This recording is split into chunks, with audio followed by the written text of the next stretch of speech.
तर मंडळींनो, तुम्ही हा कधी गुजराती बाजरीचा ढेबरा खाल्लाय का? तर हा एवढा टेस्टी लागतो आणि एवढा क्रिस्पी होतो, विचारूच नका. एक वेळा बनवला ना तर 10 वेळा बनवून खाणे एवढी भारी क्रिस्पी कुरकुरीत ही टेस्टी रेसिपी होते. तर आपण जर पुणेरी भाषेत म्हटलं तर ह्याला थेपला किंवा पराठासुद्धा म्हणू शकतो. मेथीचा पण ह्यामध्ये बाजरीच्या पिठाचा वापर केलेला आहे. बाजरीच्या पिठाचाच हा ढेबरा बनलेला आहे. तर ह्यासाठी आपल्याला स्पेशली मेथीची भाजी लागणार आहे. थंडीत खाल्ला जाणाराच हा ढेबरा आहे. हेल्थसाठी खूप चांगला आहे थंडीच्या दिवसामध्ये. तर चला आपण रेसिपीला सुरुवात करूया. तर बघू शकता इथे मी मेथीची भाजी ज्या काड्यांसकट निवडलेली होती ना ती आधी मी धुवून घेतली. धुतल्यानंतर छान त्यातलं पाणी निथळून घेतलं, म्हणजे कोरडी करून घेतली. नंतर मी ती छान बारीक कट केलेली आहे. तुम्हाला वाटलं तर फक्त पानाचा सुद्धा वापर करू शकता. नंतर चवीला ह्यामध्ये घालायची आपल्याला कोथिंबीर. तर कोथिंबीर खूप गरजेची आहे, त्याचा फ्लेवर खूप आपल्या या ढेबऱ्यामध्ये खूप छान उतरतो. त्यानंतर आलं लसूण मी जाडसरच कुटून घेतलेलं आहे. तुम्ही ह्याच्यामध्ये आलं लसूणची पेस्टचा सुद्धा वापर करू शकता, पण एखाद्या पराठ्याखाली त्याची चव तर ह्याची सगळ्या आपल्या ढेबऱ्यांमध्ये तर पोचणारच आहे. पण दाताखाली जर लसूण आला तर खूप टेस्टी लागतो या ढेबऱ्यांमध्ये. आणि आता बघू शकता ह्यामध्ये मी मसाले काय घेतलेत, मीठ घेतलंय, जिरं घेतलंय, लाल तिखट, हळद आणि पांढरे तीळ आणि हा किसलेला गुळ आहे. तर गुळ आपल्याला किसून घ्यायचा नाही, तर गुळाचं पाणी करून सुद्धा ह्यामध्ये तुम्ही घालू शकता. ह्या सगळ्या वस्तू ज्या आहेत ना किंवा सगळे ज्या मसाले आहेत ना तर ह्या आपल्या ढेबऱ्यासाठी खूप गरजेचे आहेत. तुम्ही वाटलं तर ह्याची क्वांटिटी कमी जास्त करू शकता, जेवढे की तुम्हाला ढेबरे बनवायचे त्याच्यानुसार. आता बघू शकता ह्यामध्ये मी घालते दही. तर दही मला शेवटी घालायचं आहे, ते कसं घालायचं ते सुद्धा तुम्हाला सांगते. पण नॉर्मल टेम्परेचरला यावं त्यासाठी मी फ्रीजमधून ते बाहेर काढून ठेवलेले आपल्याला मसाल्यांसोबतच. त्यानंतर मी इथे बाजरीचं पीठ घेतलंय. तर जेवढी वाटी भरून आपण इथे हलकी हलकी भरलेली मेथी घेतली ना तर तेवढंच हलकं हलकं भरलेलं बाजरीचं पीठ घ्यायचं. हे मी पीठ आधीच चाळून घेतलेलं होतं. आता ह्याच्यासाठी ना तुम्ही एवढ्या पिठाचा वापर करू शकता. त्याच्यासाठी मी एवढी वाटी आधीच भरून घेतली किंवा बाऊल आधीच भरून घेतलंय. तर ह्यामध्ये मी सगळ्या पिठाचा वापर करणार नाही, कारण मला एवढे जास्त ढेबरे लागणार नाहीत. त्यासाठी 3-4 माणसांसाठीच मला हे ढेबरे बनवायचे आहेत. त्यामुळे मी काय करणार आहे, ह्यातलं थोडंसं पीठ शिल्लक ठेवणार आहे. पण तुम्हाला एक अंदाज म्हणून मी एवढी वाटी भरून तुम्हाला डायरेक्ट दाखवलं. आता बघू शकता ह्यामध्ये टाकले मी बाइंडिंगसाठी एक छोटी वाटी पीठ. तर हे गव्हाचं पीठ आहे. ह्यासोबत चवीला तुम्ही तांदळाचं पीठ किंवा बेसन पीठसुद्धा अजून ॲड करू शकता, पण त्याची मला काही गरज वाटली नाही. त्यामुळे मी फक्त बाइंडिंगसाठी थोडंसं गव्हाच्या पिठाचा वापर केलेला आहे. तर हे सगळे मसाले, भाजी आणि पीठ जे आहे ना ते मस्तपैकी आपल्याला मिक्स करून घ्यायचं आहे. आणि काय होतं, मेथीची भाजी जरी सुकलेली असली तरी पण आपल्या मेथीच्या भाजीला पाणी सुटतं. कोथिंबीर पण आपल्या या भाज्यांना पीठ भिजवून ठेवल्यानंतर पाणी सुटत असतं, त्यामुळे ह्याला घट्टसरच मळायचे. तरी ते आता सगळ्यात शेवटी आपल्याला घालायचं आहे दही. तर बघू शकता सर्व वाटीतलं दही मी ह्यामध्ये घालते आहे. तर तुम्हाला वाटलं तर याच्यापेक्षा डबल क्वांटिटीमध्ये तुम्ही दह्याचा वापर करू शकता, फक्त दही जास्त आंबट नसावं. आता हे दही माझं थोडंसं आंबट होतं, त्यामुळे मी काय केलं, थोडंसं कमी घेतलं दही आणि पाण्याचा वापर करते पीठ मळण्यासाठी. तर तुम्ही पूर्ण ताकात किंवा दह्यामध्ये हे पीठ मळून घेऊ शकता. फक्त काळजी घ्यायची आहे आपल्याला की ते दही जे आहे ना ते जास्त आंबट नसावं.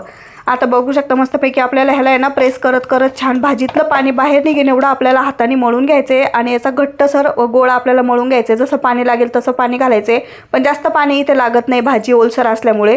आता इथे मी गाईच्या साजूक तुपाचा वापर केला आहे. तर तुम्ही इथे म्हशीचं तूप वापरू शकता किंवा तेलसुद्धा वापरू शकता. पण तुपामुळे काय होतं, आपले जे हे ढेबरे आहेत ना एकदम क्रिस्पी होतात किंवा जास्त वेळासाठी टिकतात सुद्धा. तुम्ही ट्रॅव्हलिंगमध्ये हे ढेबरे जे आहेत ना ते 7 ते 8 दिवस खाऊ शकता. हे अजिबात खराब होणार नाहीत आणि क्रिस्पी पण होतील.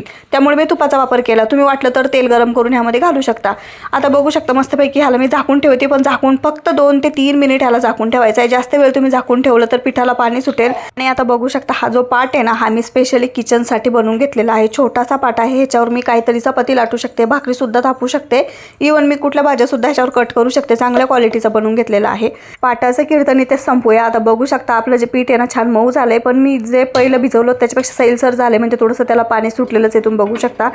तर हे ना घट्टच मळायची, मळता येईल तेवढं मळा. खायला चवदार लागतं, त्यासाठी थोडीशी मेहनत घ्यावीच लागेल. इथं मी गॅस चालू करून मस्तपैकी तवा ठेवला. हा तवा तर मला खूपच जास्त आवडायला लागलेला आहे, कारण तो खूप चांगल्या क्वालिटीचा मला मिळालेला आहे. तर आता बघू शकता मस्तपैकी आपण हे ना गव्हाच्या किंवा बाजरीच्या ज्वारीच्या पिठामध्ये कशातही तुम्ही हा गोळा आहे ना असं मस्तपैकी त्याला पीठ लावून घ्या आणि आता असा लाटून घ्या. तर आता विषय असा झाला आहे, पाठ तर खूप बाहेर भेटलेला आहे मला, पण आता हे जे पीठ आहे ना थोडंसं सैलसर झालं आहे. बघू शकता तुम्ही. आता जसं एकदम इझिली लाटलं जातं आहे, म्हणजे खूप सैलसर झालं आहे. अजून थोडं घट्ट पाहिजे होतं. आता आपल्याला जर पातळ झालं तर तुम्ही अजून थोडंसं यामध्ये बाजरीचं पीठ घालून अजून थोडंसं घट्ट मळू शकता. त्याला ऑप्शन आहे, असं ऑप्शन नाही आहे असं नाही आहे. तर आता बघू शकता मस्तपैकी ह्याला आहे ना मी एका काठाच्या डब्याने कट करून घेते. तुम्हाला पाहिजे त्या शेपमध्ये तुम्ही पराठे कट करू शकता किंवा ढेबरा कट करू शकता. आता बघू शकता मस्तपैकी आपण त्याला असं कट केलेलं आहे. आणि सगळे जे आपल्याला ढेबरे आहेत ना अशाच आकारात आपल्याला कट करून घ्यायचेत किंवा बनवून घ्यायचेत. आता हा ढेबरा तर आपला तयार झाला आहे.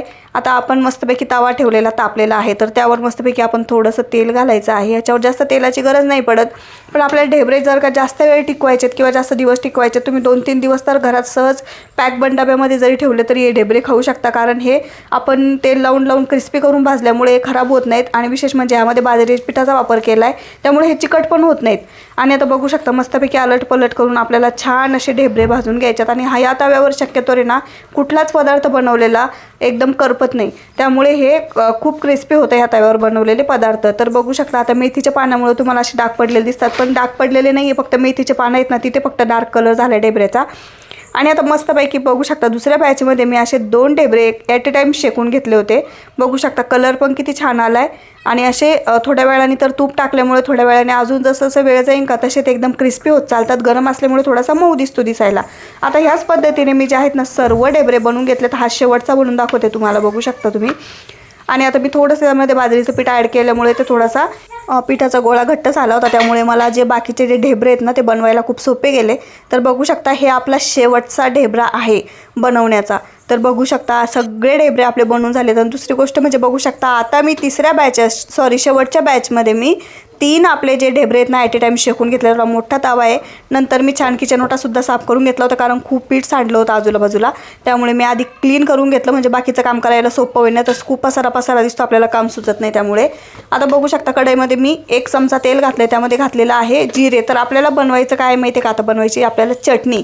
या ढेबऱ्यासोबत जी खास चटणी खाल्ली जाते ती चटणी तुम्हाला दाखवते. त्यानंतर ह्यामध्ये टाकलेत मी 1 चमचा धणे टाकलेत आणि 1 चमचा पांढरे तीळ घातलेले आहेत, कारण थोडेसे तेलामध्ये आपल्याला हलके परतू द्यायचे, जास्त काळपट करायचे नाही किंवा जळू द्यायचे नाहीत. आता ह्यामध्ये मसाले बघा तुम्ही, कांदा, शेंगदाणे, कोथिंबिरीच्या काड्या, थोडासा कोथिंबीर, टोमॅटो, आल्याचे 2 तुकडे आणि त्यामध्ये घेतलेलं आहे लसूण. एवढं सगळं आपल्याला मस्तपैकी परतून घ्यायचं आहे किंवा फ्राय करून घ्यायचं आहे तेलामध्ये.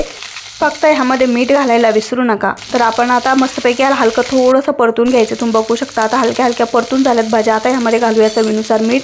मिठामुळे भाज्या मऊ व्हायला मदत होते आणि आपल्याला छान सॉफ्ट करून घ्यायच्या सगळ्या भाज्या. आता बेडगी मिरची दिसते ना तुम्हाला, आम्ही 2-3 मिरच्या आधीच गरम पाण्यात 2-3 तास आधी भिजत ठेवल्या होत्या, म्हणजे याची चटणी खूप टेस्टी होईल आणि सॉफ्ट होतील मिरच्या. तर बघू शकता आता ह्यामध्ये मी मिरच्या टाकताना कॅमेरा चालू करायला विसरले, त्यामुळे ते स्किप झालं. पण त्यातलं पाणीसुद्धा मी ह्यामध्ये टाकलं होतं, ते मला सांगायचे तुम्हाला. जे मी भिजत घातलेलं पाणी होतं ना ते सुद्धा ह्यामध्ये घातलं. त्या पाण्यामध्येच आपल्या सर्व भाज्या सॉफ्ट झाल्या. ते पाणी ॲब्झॉर्ब झालं किंवा सर्व पाणी आटल्यानंतर आपल्याला हे मसाले मऊ झालेत, तुम्ही बघितलेच आहे. आता हे मसाले आपल्याला छान एका ग्राइंडिंग जारमध्ये काढून घ्यायचे आहेत आणि त्यानंतर आपली कढईसुद्धा स्वच्छ धुवून टाकायची. ह्यामध्ये पण मसाले चिटकलेले होते, त्यामुळे दुसरं पाणी घालायची गरज पण पडू नये, त्यामुळे त्यातलंच पाणी टाकलं आणि मसाले मस्तपैकी वाटून घेतले. तर बघू शकता ह्याचं रबर पडल्यामुळे पाणी सगळं लीक होतं आपल्या मसाल्यातलं. आता जे पराठे आहेत ना तयार झालेले, मस्तपैकी साईडला तयार करून ठेवले, ते खूप छान क्रिस्पी झाले होते. गार झाल्यानंतर थोडे तुम्ही गरमागरमसुद्धा एन्जॉय करू शकता.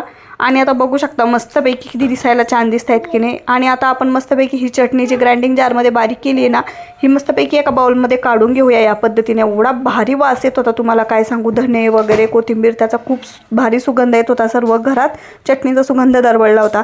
आणि आता ती आपलं जी डिश आहे दिसायला सुंदर दिसावी त्यासाठी कोथिंबीर गार्निश केलं त्याच्यावर, बघू शकता. आता हे ताट मिस्टरांच्या समोर नेल्यावर त्यांचं पोटच तृप्त होण्याच्या आधी डोळे तृप्त व्हायला नको का, त्यासाठी आपल्याला ताटसुद्धा छान दिसायला हवं की नाही, म्हणून मी असं फक्त कोथिंबीरीने त्याला गार्निश केलं.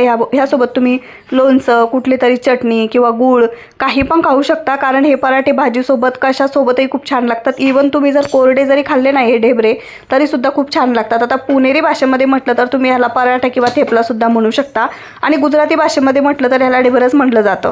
तर बघू शकता आता मस्तपैकी त्याचं टेक्स्चर बघू शकता. चपातीपेक्षा किंवा चपातीचे जे आपण पराठे, गव्हाच्या पिठाचे जे पराठे बनवतो ना, त्याच्यापेक्षा ह्याचं टेक्स्चर भारी झालं होतं आणि चवीला खूप भारी झाले होते. तुम्ही सुद्धा एक वेळ नक्की ट्राय करा. तोपर्यंत मस्त खा आणि स्वस्त राहा. बाय.